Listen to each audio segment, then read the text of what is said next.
UPT के प्रदेश उपाध्यक्ष हमारे पर्ची यहाँ पे मौजूद है और बार बार यहाँ पे सोशल मीडिया पे आते रहते हैं। उनका अपना यूट्यूब चैनल भी है और लगातार क्षेत्र की मुद्दाओं को उठाते रहते हैं।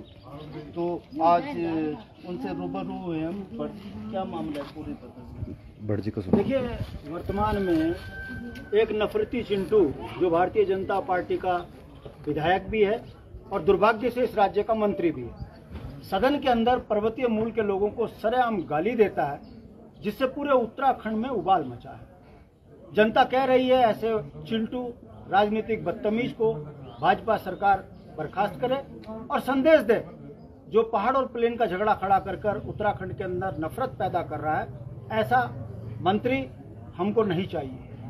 बड़े दुख के साथ हमको ये कहना पड़ रहा है, चाहे वो प्रदेश अध्यक्ष महेंद्र भट्ट हों या धामी जी हों, उसको संरक्षित कर बचा रहे हैं और कुतर्क कर रहे हैं। आंदोलनकारियों को महेंद्र भट्ट बोलते हैं कि चुटबैये। क्या महेंद्र भट्ट भूल गए उत्तराखंड आंदोलन? पासवान को स्थापित करने के लिए सुबोध उनियाल बिहारी बन जाता है। ये कैसे राज्य को लेकर जा रहे हैं? राज्य की आबो हवा क्यों खराब कर रहे हैं? हमने मिलकर राज्य बनाया है, सबको साथ लेकर लड़े हैं, 42 से ज्यादा शहादत दी है। हमारे इतिहास को कलंकित करने वाली ये भारतीय जनता पार्टी के चिंटू नेता होते कौन है? इन तमाम चीजों को लेकर हम पूरे प्रदेश के अंदर जनसंपर्क कर रहे हैं। उसी क्रम में हम धुमाकोट आए हैं। हमने पहले उत्तरकाशी में जनसंपर्क किया, प्रेस के माध्यम से बताया कि उत्तराखंड की सरकार नफरती चिंटू प्रेमचंद अग्रवाल के ऊपर कार्रवाई नहीं कर रही है और जो 69 विधायक हैं वो जो सदन में चुप रहे, वो बताएं आपकी कौन सी ऐसी मजबूरी थी जिस कारण आप चुप रहे। 10 तारीख को हम तमाम विधायकों को उनके आवास में पत्र देंगे और उस पत्र में उनसे पूछेंगे आप अपनी चुप्पी का कारण बताएं, वरना पुतले फूंकने से लेकर आपका विरोध आपके घर में भी शुरू कर दिया जाएगा। उत्तराखंड के अंदर इसी चीज को लेकर पूरे प्रदेश के अंदर भ्रमण कर रही है। उत्तरकाशी, टिहरी, श्रीनगर, रुद्रप्रयाग, उसके बाद कर्णप्रयाग, बागेश्वर, चंपावत, खटीमा, रामनगर, हल्द्वानी होते हुए हम आज धुमाकोट में आए हैं। और हमारा ये मानना है कि अखबार उत्तराखंड क्रांति दल की आवाज को दबा जरूर सक रहा है, मगर उत्तराखंड क्रांति दल एकमात्र दल है जो गांव के अंतिम छोर में जाकर बता रहा है कि आपकी सरकार आपके खिलाफ जो षड्यंत्र कर रही है उसके लिए जाग जाओ, वरना उत्तराखंड के नौकरियां बिक गई, संसाधन बिक गए और उत्तराखंड खतरे में आ गया। अब ये मंत्री मैदान के क्षेत्र को मजबूत करने के लिए पहाड़ और मैदान का झगड़ा खड़ा कर उत्तराखंड को हरियाणा बनाना चाह रहे हैं। वहां किसान और वहां के जो गुजर जाट हैं उनकी अनदेखी करके ऐसे व्यक्ति को वहां का मुख्यमंत्री बना दिया। वो संकेत है कि उत्तराखंड में भी आने वाले समय में इसी तरह का षड्यंत्र ये भाजपा करेगी।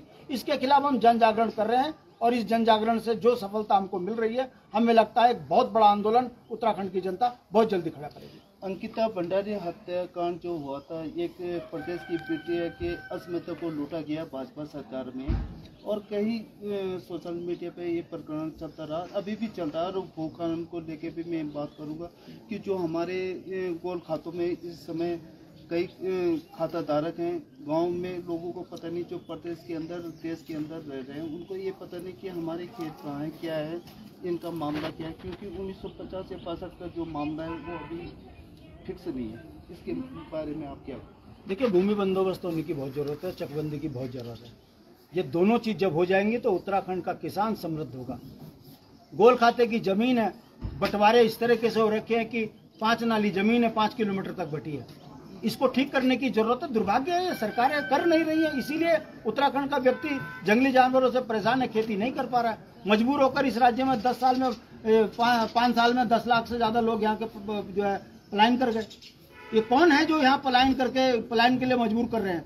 और कौन लोग हैं? 64 लाख लोगों का ये राज्य मांगा था, 85 लाख की आज जनसंख्या में हमको राज्य मिला और आज 1 करोड़ 35 लाख जनसंख्या हो गई। पर्वतीय मूल का अल्पसंख्यक हो गया, बाहर के लोग यहाँ पर आकर मालिक बन गए। इसके लिए सख्त भू कानून की जरूरत थी और सरकार किस तरीके के जुमले छोड़ रही है आपको पता ही है।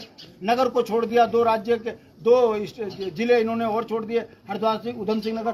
तो ये भू कानून लगा कहाँ है? मतलब आप चाहते हो कि गांव के अंदर कोई विकास की योजना ना आए? कहने का मतलब है भारतीय जनता पार्टी सुनियोजित तरीके से उत्तराखंड की बेहद कीमती जमीनों को लूट रही है।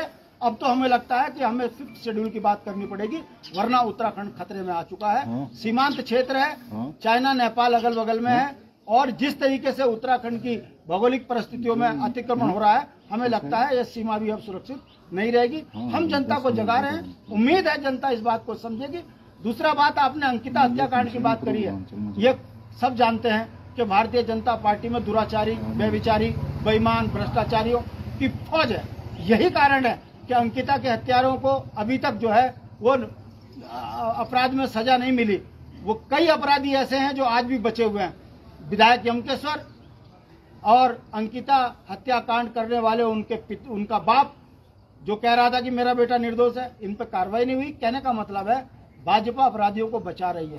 खाली एक ही अंकिता नहीं, दिल्ली से लेकर उत्तराखंड में हर महीने कोई ना कोई बेटी इसी दरिंद्रों के जो है शिकार हो रही है। इसमें भी हम लोगों को जगा रहे हैं कि इन पार्टियों को बाहर करें।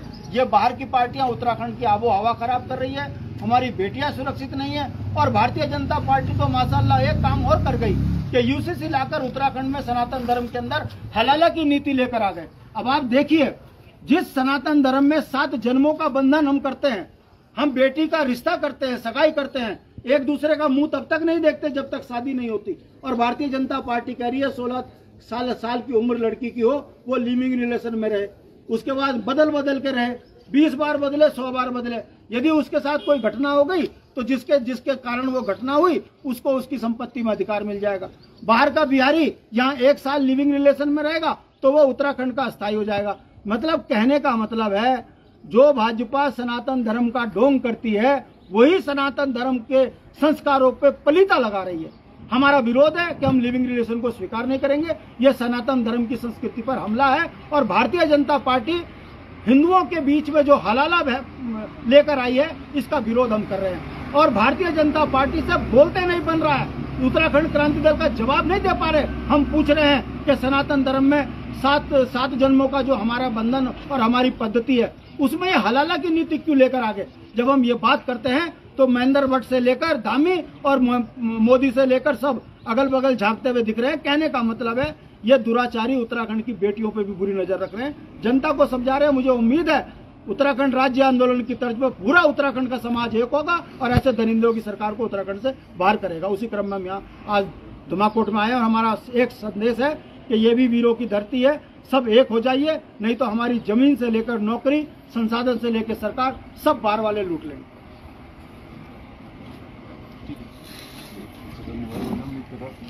ठीक, फिर थैंक यू।